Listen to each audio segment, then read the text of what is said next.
What's going on?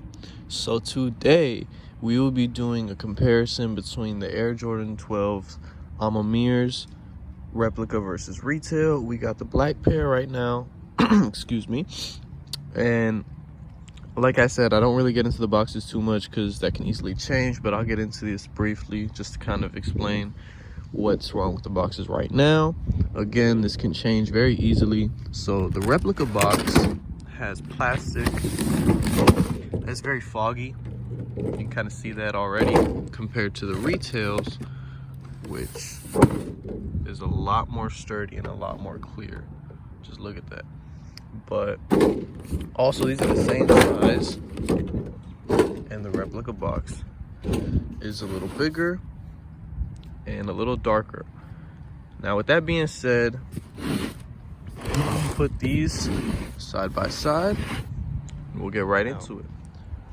For those of you who do not know which is which, the replica pair is on the right, the retail pair is on the left.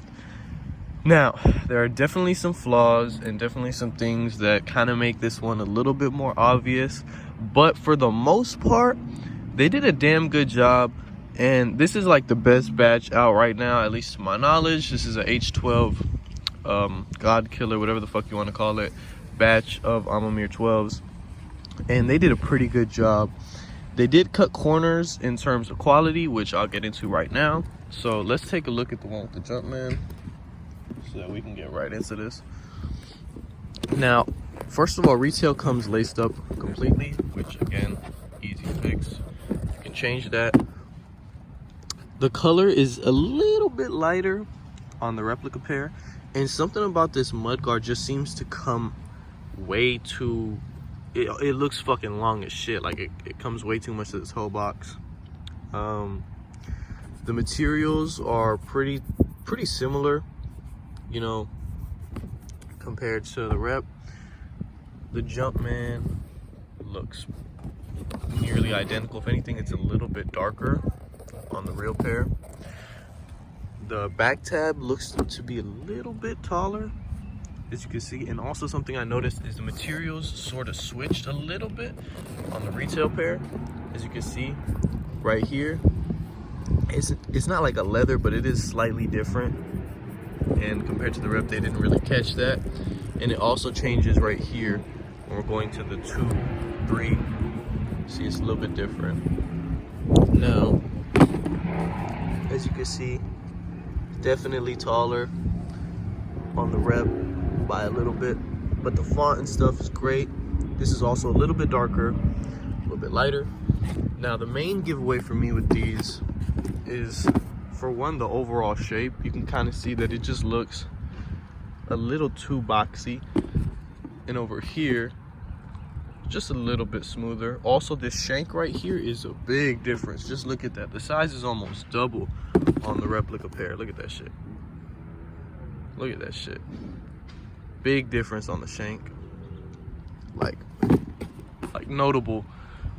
The eyelets are fine. They look perfect, and then also on this side you can see the shank too. So this is the replica pair.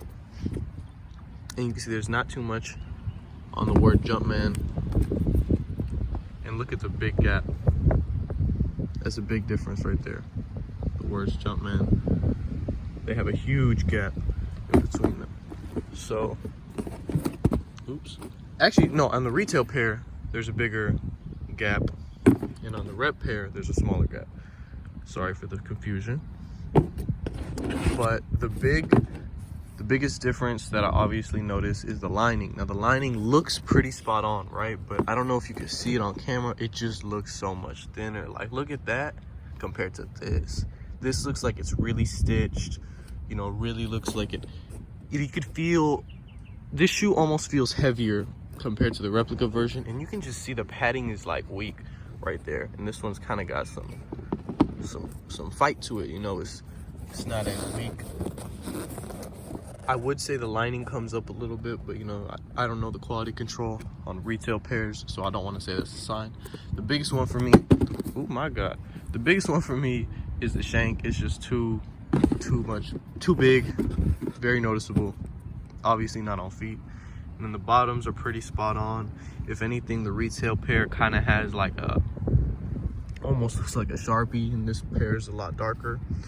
But other than that, you know, the flaws are very minimal. Again, these are things you're not gonna notice on feet. And instead of coming in a plastic bag, the Alma tag just comes by itself. But again, that can easily be fixed. You know, okay, didn't really want fucking glue on my real pair, but it's all good. I don't know how that got there.